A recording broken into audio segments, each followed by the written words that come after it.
The Tempest, Martha Henry as Prospero and Michael Blake as Caliban in The Tempest. David Who photo, written by William Shakespeare. Directed by Anthony Cimolino. Until October 26 at the Festival Theatre, 55 Queen Street, Stratford.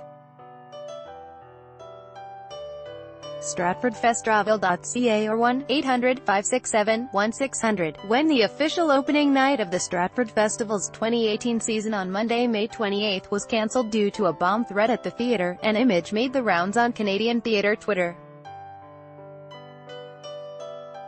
It showed Martha Henry, in plain clothes, walking away from her foiled opening as the festival's first woman to play Prospero, Shakespeare's final hero, still using her character's famous magical staff as she went.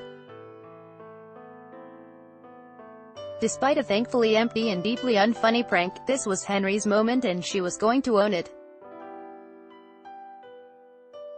Nearly 2 weeks later, Stratford, artistic director Anthony Cimolino's production of The Tempest finally got its official opening performance, and Henry got to prove that that wasn't just a great photo op. She really is owning her turn as Prospero, the former duchess and sorceress who was betrayed by her brother, Antonio, Graham Abbey, and shipwrecked on a magical island with her daughter, Miranda, Mamie Zwettler. Article continued below. Henry's esteem at the festival after 43 seasons, the first of which cast her as Miranda against William Hutt as Prospero, the first of his 2 cracks at the role. Shows in her Prospero, which is so comfortable with the language that with a casual and relaxed delivery, even daring to mumble a few words, God forbid, she actually builds upon its strengths.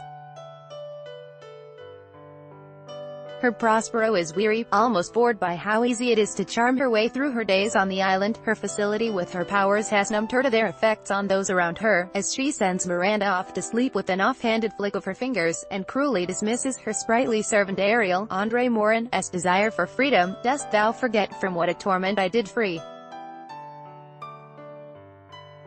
thee, from the tyranny of the witch Sycorax, mother of the half-man half-fish monster Caliban, Michael Blake, she asks, and then answers herself, thou dost. Even transcending the poetry of Shakespeare's text, Henry delivers the physicality, timing, cynicism, and humor of a woman who is tired of her obvious skill, tired of having to wield it, tired of arguing for her particular place in a world dominated by men. Nevertheless, she persisted, because Miranda survived the shipwreck with her. And Henry's moments of tenderness almost always concern Miranda. At first she keeps a cynical distance away from her plot for revenge against Antonio and the nobles that helped him overthrow her, observing new lovers Miranda and Ferdinand, Sebastian Hines, son of King Alonso, David Collins, from above, or teasing the doe-eyed innocence of her daughter's paramour. The release of this burden softens Henry's edge, lets her relax, and finally show affection for the creatures she had to once view as subjects.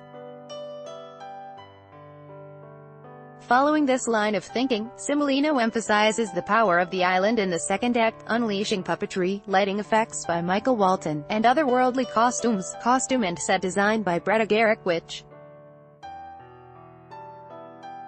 requires kudos for Caliban's scaly, webbed amphibious arm, on the spirits Juno, Lucy Peacock, Iris, Chick Reed, and Ceres, Alexis Gordon, plus a chorus of nymphs, putting the Birmingham Conservatory students to work. Though sometimes losing the plot underneath flashes of technical excess, it certainly proves why Prospero would be feeling particularly touched by the island's gifts as she prepares to leave her own magical trappings behind. So this might clearly be Henry's moment, but the rest of production is embarrassed with fine performances from Abbey as Antonio and Andre Sills as his partner in treachery, Sebastian. They're tiptoeing around a potential murder plot of the king as a fine dance, as is Morin's careful orchestration of it, as Ariel, a sensitive spirit who's much more aware of the responsibility his powers hold than his master. A highlight is the trio of Blake as Caliban, Stephen Ouimet as the fool Trinculo, and Tom McCamus as the drunkard Stefano, who conspire to kill Prospero and form their own haphazard, wine-fueled government on the island. Paired against Hines's hilarious send-up of a male ingenue in Ferdinand, only newcomer Mamie Zwettler seems out of her element with a flowery, if a little flat, Miranda.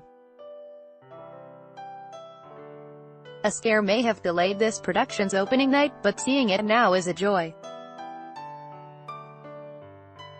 Correction, June 13, 2018. This article was edited from a previous version that misspelled Sebastian Hines' given name.